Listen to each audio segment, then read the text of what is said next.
Some of you are here for your first appearance. The purpose of the first appearance is so that you're informed of the charges against you. I'll determine if probable cause exists for those charges. Probable cause means that it's more likely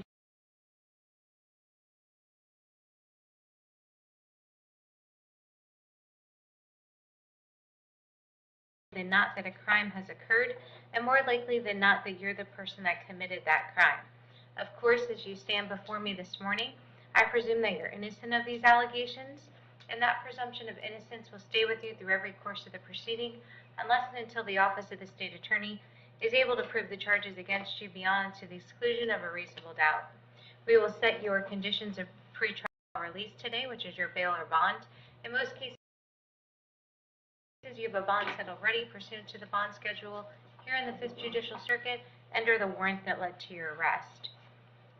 We will determine if that bond should be raised, lowered, or remain the same, and whether or not there will be additional conditions of pretrial release placed upon you.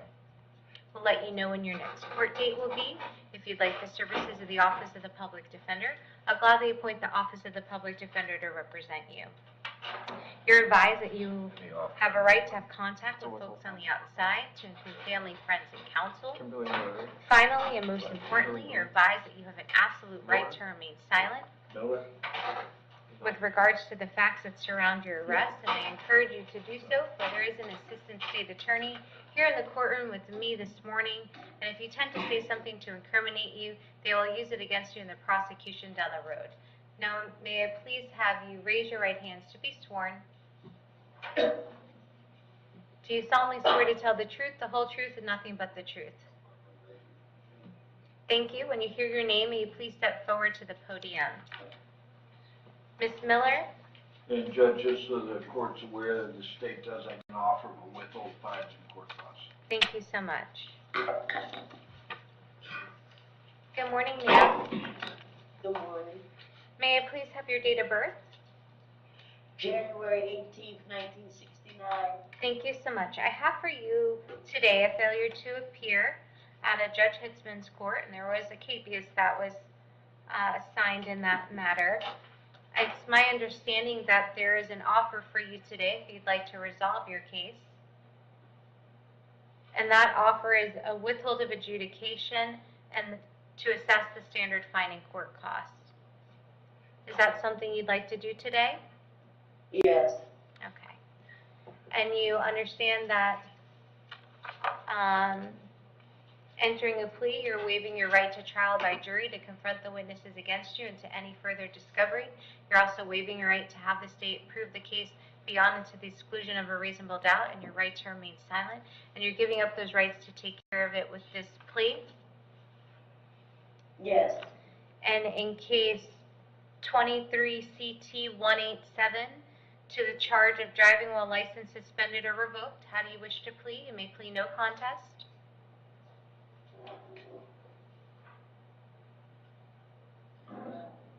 You may plead no contest. I'll accept your no contest plea.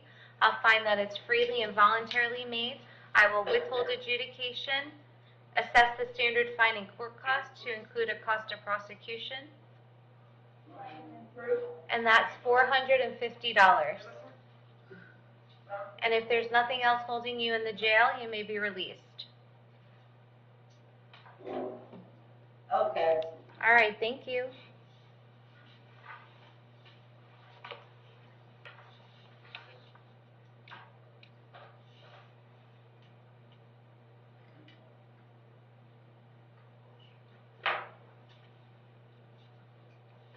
Mr. Buckley?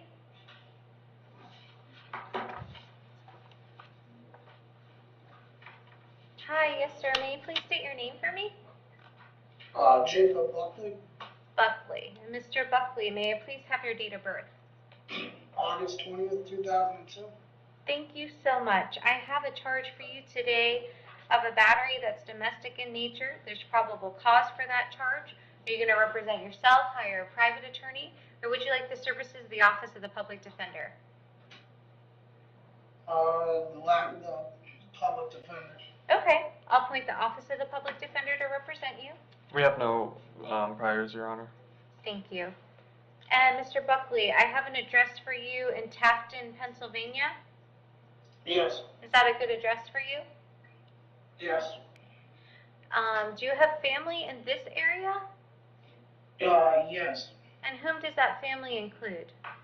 Matthew Buckley in Spring Hill, and my grandmother. And do you currently live in Hernando, or do you currently live in Pennsylvania? I'm here on vacation. Okay. You know, there's that saying about Florida, Yeah. right? Come on vacation, leave on I'll leave with probation, and come back on violation. So, do you work in Pennsylvania? Yes. What do you do for work? Delivery driver for McLean. I'm going to set your bond at $250.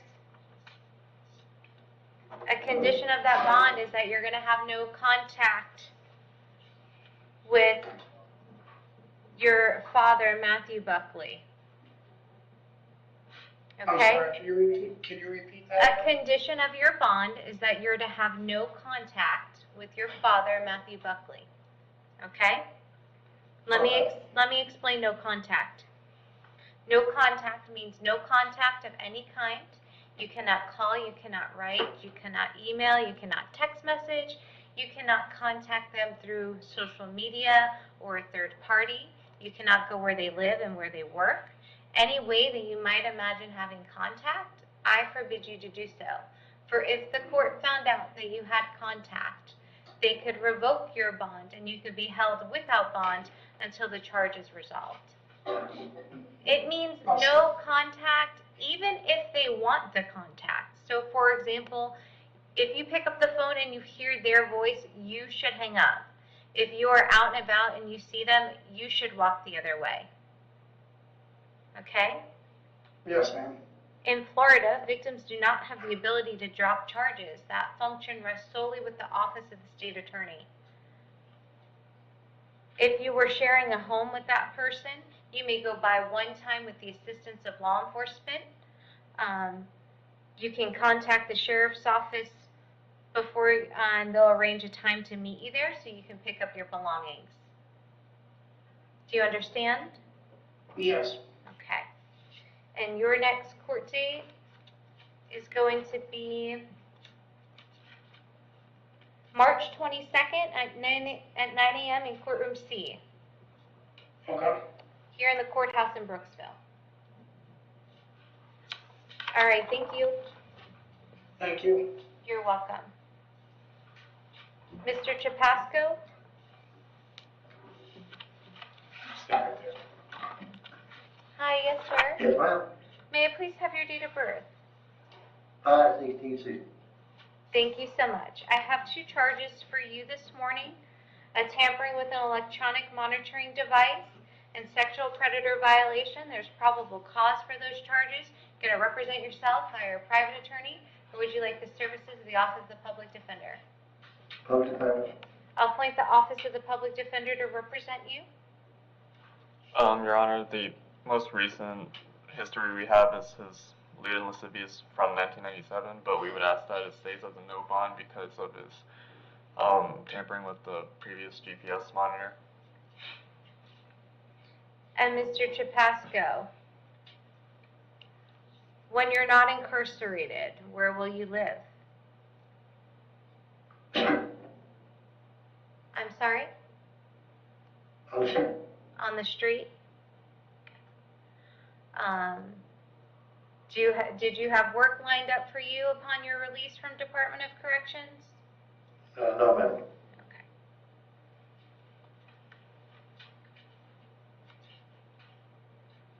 Based upon the allegations in the probable cause affidavit, I'm going to give you a no bond as to count 1.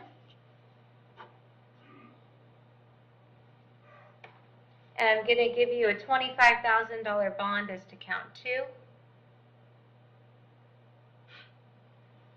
Your court date is going to be April 6th at 1:30 p.m. in courtroom E.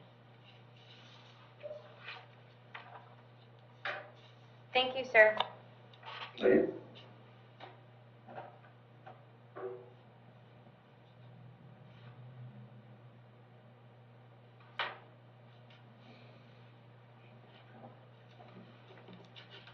Thank you. Mr. Hunt? Good morning. Good morning. May I please have your date of birth? June 2nd, 1967. Thank you so much. I have for you today 2 charges. One is aggravated battery. The second is aggravated assault or battery on a pregnant person. There's probable cause for those charges. Going to represent yourself, hire a private attorney, or would you like the services of the Office of the Public Defender? Public defender, ma'am. Your Honor,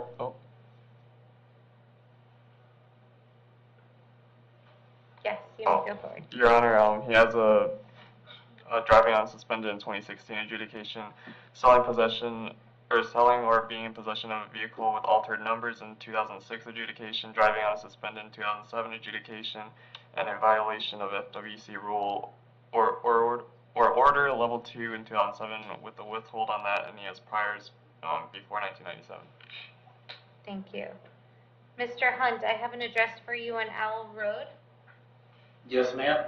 And is that a good address for you? Yes, ma'am. And how long have you lived there? I think almost a year. Do you have family in the area? Yes, ma'am. Whom does that family include? My wife and my kids. And are you currently working? No, ma'am, I'm disabled.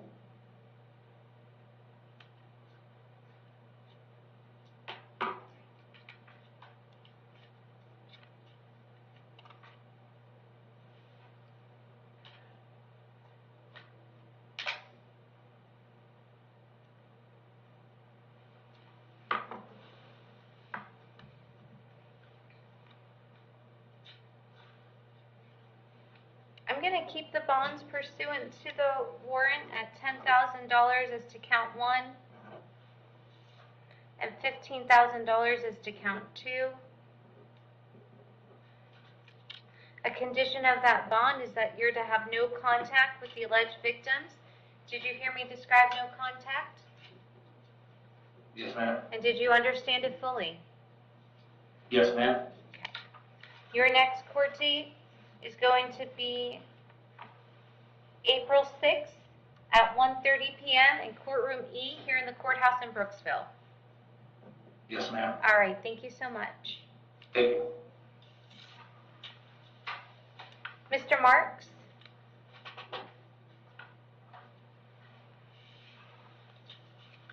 Good morning, sir. Good morning. May I please have your date of birth? 11/11/1992. Thank you so much. I have for you today a violation of probation out of Hillsborough County. There's probable cause for that violation and a no bond. I'm going to keep the no bond and give Hillsborough 5 days to come and get you. Okay, what happens after 5 days? If you're still here in 5 days, someone from the jail will let me know, and we'll address it at that time. Okay, thank you. Okay? Thank you.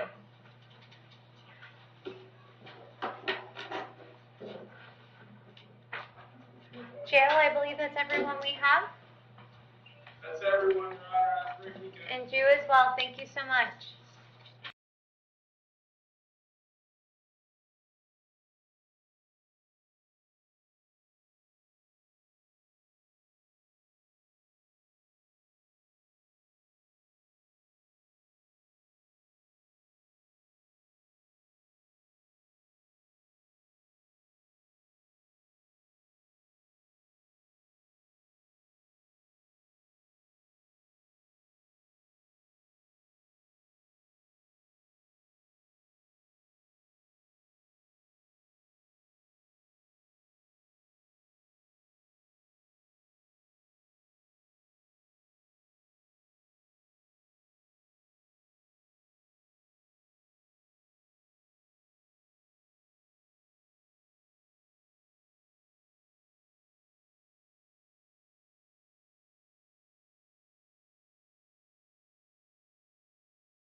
tweets, but yes, I did post that. And I'll read the tweet so it's in the record. Yes, that person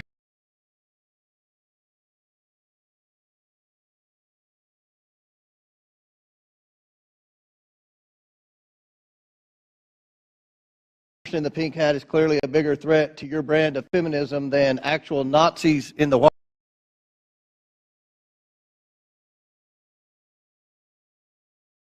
White House.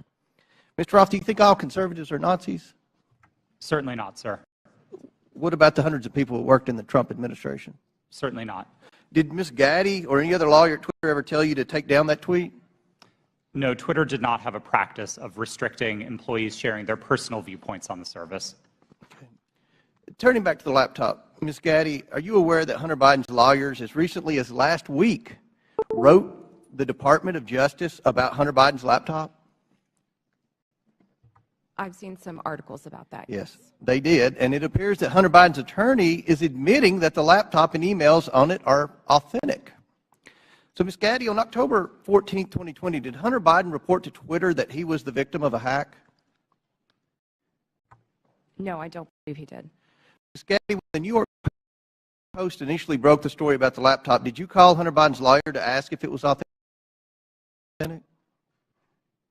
No, I did not. Isn't it correct that the Biden campaign had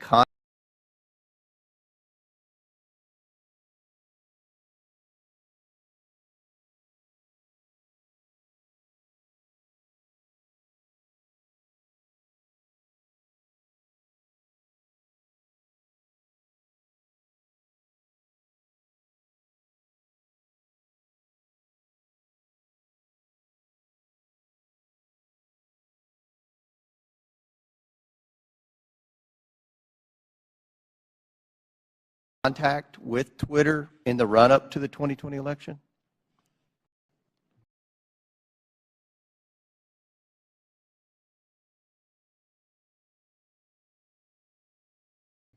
Not to my knowledge. And you're telling this committee that you didn't ask any Biden representative if the laptop was real or for Hunter Biden's attorney's phone number to confirm its authenticity? We did not speak to anybody related to that. Mr. Baker, are you aware that the FBI had Hunter Biden's laptop since December of 2019? I'm sorry, am I aware of that now? Well, were you aware then? Then, no. I don't believe, sir, that to the best of my recollection, I don't think I knew But that. you're aware now? I've heard that now, yes. Mr. Baker, did you call any of your contacts at the FBI to ask whether or not they knew if the material had been hacked? I don't recall contacting them about that on that day. Mr. Roth, Ms. Gaddy, and Mr. Baker, it appears to me that you failed at your jobs. You were entrusted with the highest level of power at Twitter, but when you were faced with the